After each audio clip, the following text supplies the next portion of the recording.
Hello everybody and welcome back to the BlitzFox channel. Today we're going to be talking about Black Ops 6, and in full honesty, this video was supposed to come out 2 weeks ago. The PlayStation wasn't working, it wasn't letting me record any of the gameplay for the background of this video or edit the video at all, so unfortunately we had to wait, but that waiting time has given me a bit more time to actually play the game and get a better idea of what I think about it. Overall, just before we jump into this, I think that the game is extremely strong. I think the multiplayer is very good. I think the zombies is very good. It's very fun. And I think that the campaign is also pretty good. I am, at the time of recording this, about almost Prestige 4. I'm Prestige 3 level 54 and like 3 or 4 XP off of being level 55. So I thought that we just talk about the game, what I think of it, what I think is good, what I think is bad, in case any of you guys were deciding, well, I play on PlayStation, I don't know if I actually want to buy the game, or if you just want to hear my opinions on stuff. This video is going to be a lot like the Liberty Falls versus Liberty Balls video that I recorded, and it's going to have all gameplay from Black Ops 3 in the background, as that is the COD that I have on my console, because I actually have the physical disc for it, so it doesn't take up half my storage. As we go through different segments, starting with multiplayer, going into zombies, and then into campaign, I will be showing different parts of Black Ops 3 in the background to show you which part of the game we're in. So if you see multiplayer gameplay in the background, we're talking about multiplayer. If I'm playing campaign in the background, I'm talking about campaign, etc. And with that, we'll get into the video right after I apparently prestige in Black Ops 3, because I didn't realize that I never did that when I played this game back in 2019. So yeah, that's cool. Free prestige, I guess. So the first area we'll be talking about is the multiplayer, because realistically that's one of the things that that's one of the two things that most people will play most of the time. The multiplayer in this game is very strong, as I stated before, and if you like the newer style of more movement-focused CODs that we've had in the recent years, I think you'll really enjoy this one. If you're looking for something more classic, an older return to something like Black Ops 2 or an older Modern Warfare, you will be disappointed, but this one is also slightly slower than a game like Modern Warfare 3. So you will probably be a little bit happier, but there is more stupid movement stuff people can do in the form of Omni Movement. I think Omni Movement's a really good addition. It is just kind of, at the end of the day, a quality of life change at times. Most of the time you're not seeing people doing crazy like dives, turning 480 degrees and then like immediately sliding backwards or something. It's something you don't really notice. Like, you're sprinting around and, oh, I need to sprint to the side, and you don't really, like, notice it, you know? Or you still just, like, turn your camera habitually with it. So, at the end of the day, it doesn't really affect too much stuff, and actually makes the gameplay kind of just smoother. Because if you're proning, you can, like, just turn quicker, and that's really nice. Or if, like I said before, you want to slide around something, you can slide around it a bit more sideways than you normally would, or something like that. So I think it's a very nice change. The weapons seem decently balanced, and of course there is always going to be meta weapons, but it seems like if you really want to, as long as you're not using something like the pistols or the frost line, which is terrible, might I add. The frost line is not good. The only good sniper rifle in this game is the LTR. It's the only good sniper in Black Ops 6, because the SVD just is, you know, a Dragunov, and isn't really like what I'd consider a one-tap sniper. But then like the frost line is just bad. The frost line just doesn't one-shot to anywhere but like the top of the shoulders and stuff, where if you're just running the LTR, which you can get like perma unlocked by getting Vault Edition or just the Battle Pass and getting a blueprint, like there's no reason not to run it. Or you could just use your first permanent unlock on it, and then you just have the best sniper rifle the entirety of the time that you're playing. There's no reason to use the other ones unless you're doing camo challenges. And the pistols feel a bit underleveled in this game too, but it's a pistol. It's supposed to be like a, oh no, like, oh I ran out of ammo in my normal weapon, not, you know, the invincible Renetti that doesn't stop killing things. The Renetti that it has like one of the highest time to kill in the whole game. Or I guess lowest. But regardless, I think it's a very strong multiplayer. I enjoy using most of the guns. Even if I'm bad with them, I enjoy using them. The Marine SP can be a bit annoying too, but at the end of the day, all the guns feel nice, the gameplay feels smooth. I rarely lag unless my internet's being really, like, terrible. And just in general, I think it's a really strong multiplayer. I have a lot of fun playing it, and of course there's still sometimes I get pressed, but mostly I get pressed because I'm playing hardcore, and I start lagging in hardcore doing camo challenges. So, at the end of this segment, looking at multiplayer, I'd say, yeah, multiplayer's really strong. There's not much I would change about it. As long as they keep on releasing new weapons that are nice, that feel good and are pretty good, like the Krig and the SOG, I will be very pleased with the multiplayer. Next up is the zombies. The zombies in this game is extremely strong, and while it has its flaws, every zombies does. If you're looking for classical round-based zombies, you're not really going to get that here. It's definitely better than the last few releases we've had, but this is not going to be the game that you're really looking for if you want another Black Ops 3, Black Ops 2, Black Ops 1. It carries over a lot of the mechanics from Cold War, while also being harder than Cold War, which is notoriously easy, but it's also not super hard. It's very arcadey.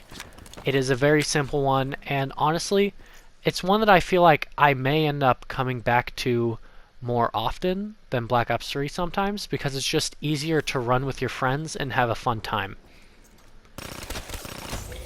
The only real issue I have with this zombies is the way they make the game hard in later rounds.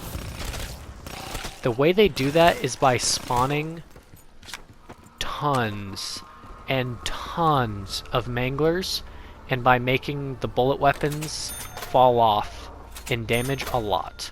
The only way you're high rounding in this game is using the jet gun, which has an infinite damage cap, or using the score streaks, which you need to craft.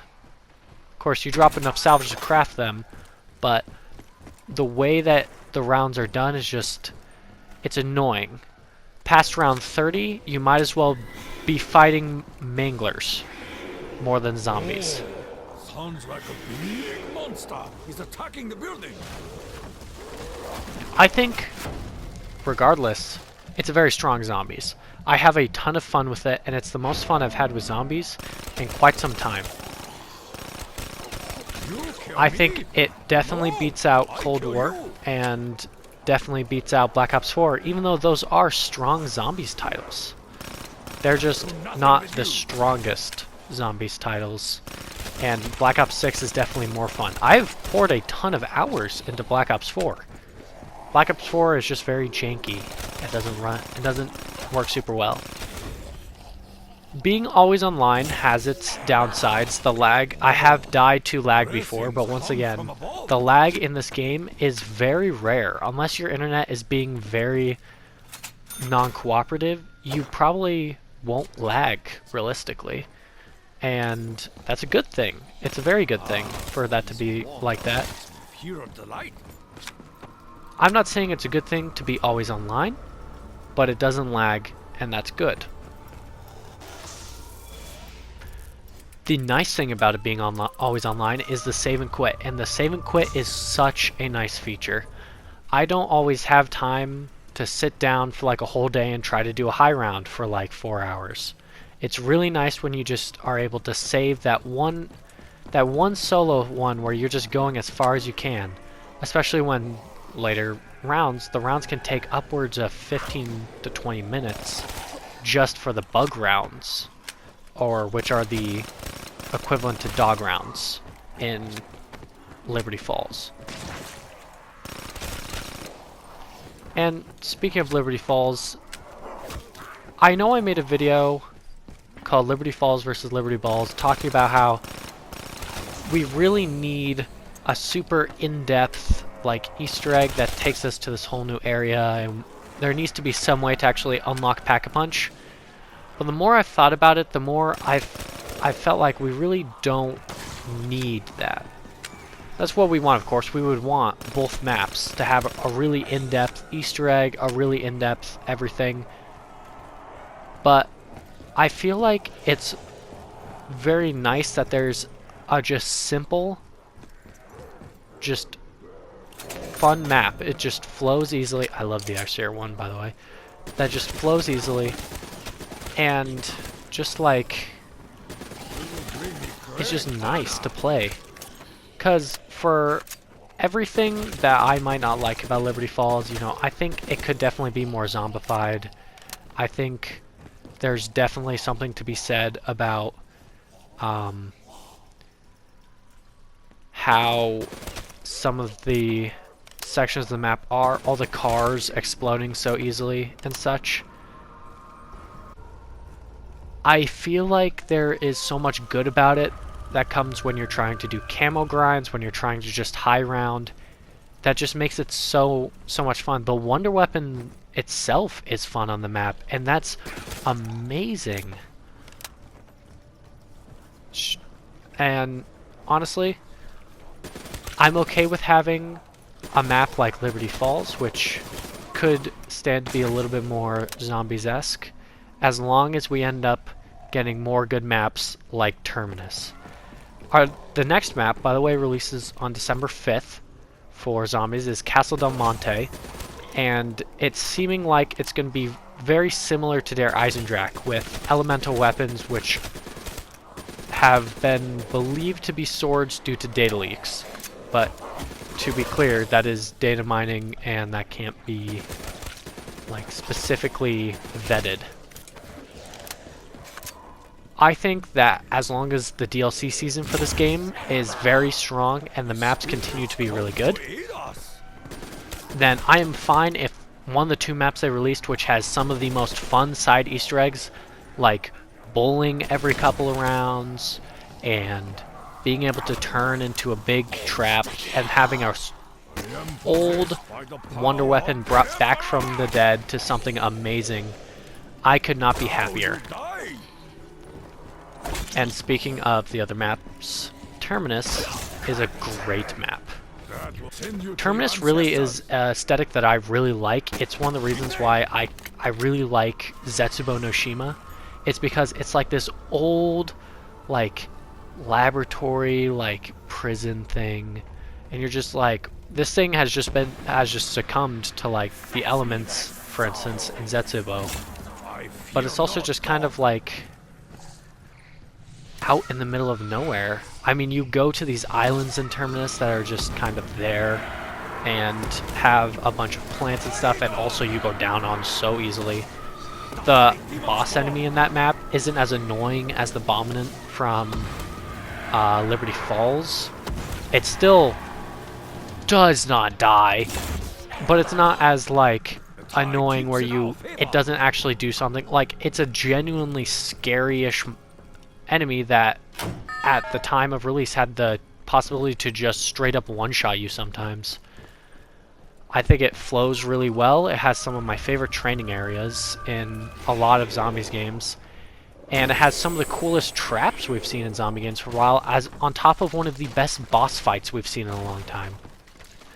So overall, I think that Black Ops 6 Zombies is extremely strong, and if you're looking for a zombies to buy and play, I'd say get it, especially if you're on Xbox. It's free. You might as well try it. If the releases continue as good as they are, and I'll be making a video on Casa del Monte to review it, then the zombies will remain to be an extremely good game mode. and now the campaign. Bingo. You would Match think confirmed. that Moving to Call of secure. Duty would not be able to 2 make minutes. a worse campaign than Modern Warfare 3's campaign. Son of a bitch was never And you'd be fun. right, actually, because this campaign is actually really strong. Trust me. Of course, the dialogue isn't always there, and sometimes some of the missions can be really annoying, but honestly, all of them were fun to do. I had enough fun in this campaign that I was willing to go back and do everything to get the Dark Ops calling card for it. I think that the campaign has one of the strongest missions we've ever seen in the form of Emergence, and of course I know people are going to be mad there's zombies in the campaign, but the way it's done is actually very nicely done. It doesn't feel too pandery. Of course it is pandery, it's a Treyarch game and they're putting zombies in the campaign just to be like, we have these cool assets, we'll use them. But I think it's still done in a really good way that still makes it very fun to play.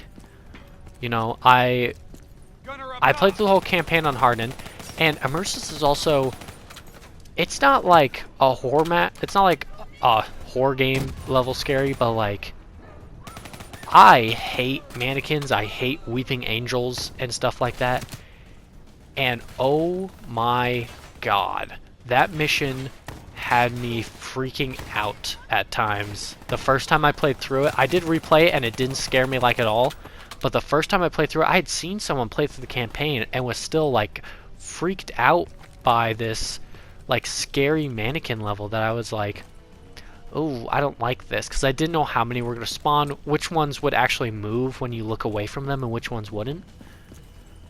Cell block ahead. So yeah, I think the campaign is extremely strong. It has one of the best missions in Emergence. If you don't like very like mind screwy like Cold War, if you didn't like Cold War's campaign, I don't think you'll like this one, because it's also very like mind screwy, like, you know, you were, in the case of Emergence, this is a big spoiler for the story, but it also never comes up again, which I will talk about in a minute. It's like mind screwy. It talks about like these experiments done to people. I just feel like it's very, very fun for a campaign. Very fun. And the characters actually are interesting. Felix, which is a super interesting character and super fun. Every time he's on screen, I loved walking up to him. I loved walking around the Rook and talking to all the characters. I think it's just a good campaign, with the only main problem of it being that it ends so poorly. The villain for this game, and once again, huge spoilers, so if you don't want spoilers for a COD campaign, then don't continue watching the part where I talk about the campaign. I'll cut the poor bastard down. The main bad guy for the campaign is this big, like, paramilitary thing inside the CIA, which is cool. It's cool. They could have done a lot more with it, but it turns out that their main operative in the CIA is Jane Harrow, who, like, you talk to, like, 2 times, 3 times. You do a mission with her, then you talk to her at a gala. Like, that's it. The only reason she's even, like, you know that she's, like, connected to the group of people is because she's in some cutscenes at the start that set up that, like, her and Troy, one of the other members of your team, have, like, a thing going on. They just never really set her up. It's supposed to be this big reveal, like, oh, it's Harrow, it's, you know, she's the big bad. We should have known that she was the big bad. Like, oh my god, this is terrible. I wonder how Troy's going to react to this. But it just amounts to nothing. It just actually amounts to nothing at the end of the day. And honestly, that's one of the problems I have with this campaign, because in Emergence we find out we're one of the people who were tested with this bioweapon called the Cradle, which is what Pantheon is trying to collect through the whole campaign to, like, unleash it on DC. but it doesn't matter that you're that because it never comes up again. The only time it comes up again is in the literal ending scene where you kind of just go crazy. It comes up in Emergence and then doesn't show up until the last scene in the game where your guy kind of just goes crazy because he gets exposed to a little bit of the cradle and then he like falls back into his old habits and then like kills Hera, like kills Harrow brutally. Like that's it. That's the only thing. He goes like a little bit feral and kills Hera at the end, and that's it. It does have a really cool mind screwy mission. So if you ever play Black Ops 3 campaign, which is why I'm playing in the background, and this mission being the first mission is actually a pretty normal mission, but it's very weird. It's very mind screwy, and they do another one of these like getting into the psyche like missions that you do to Hall in this game when like she's dying and you enter her DNI, but it's just, it doesn't really end up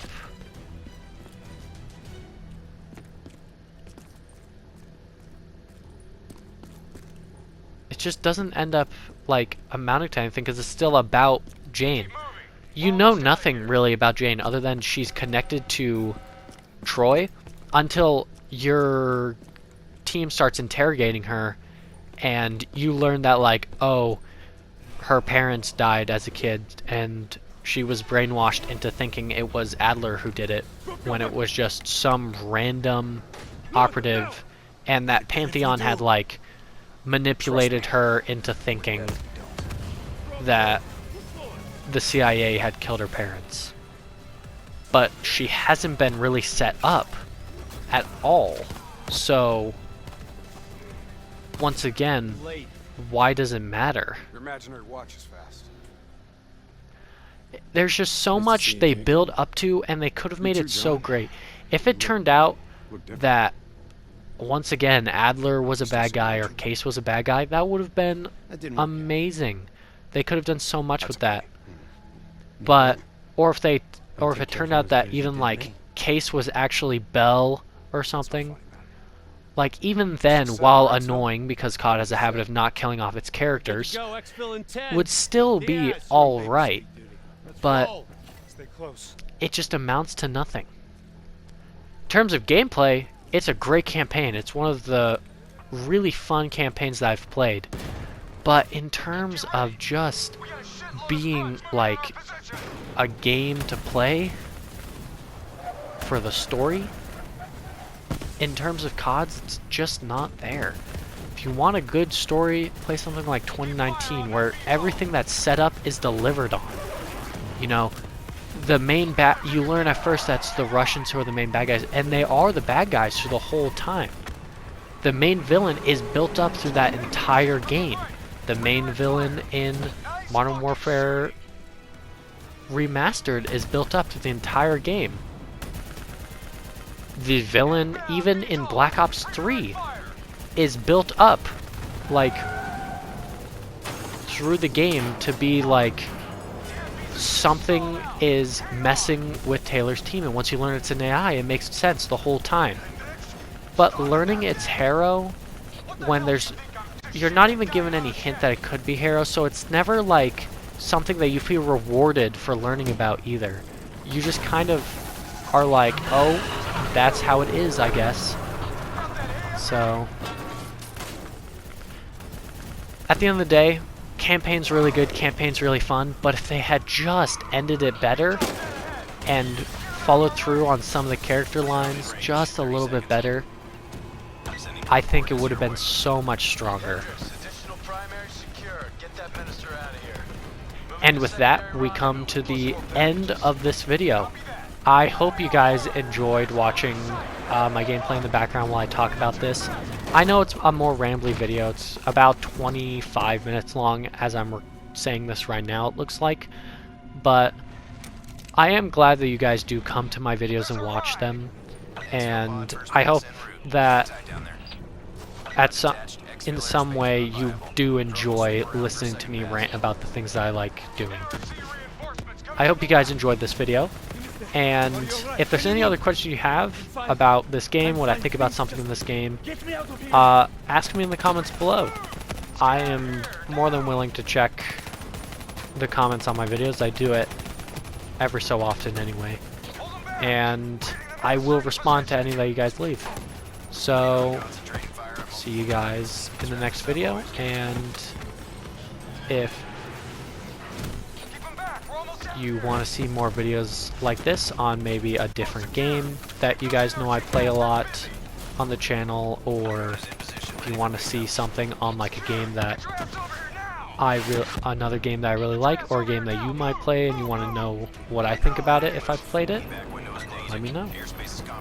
See you guys in the next video, and hopefully it won't take me 2 weeks to make another video because the PlayStation stops working.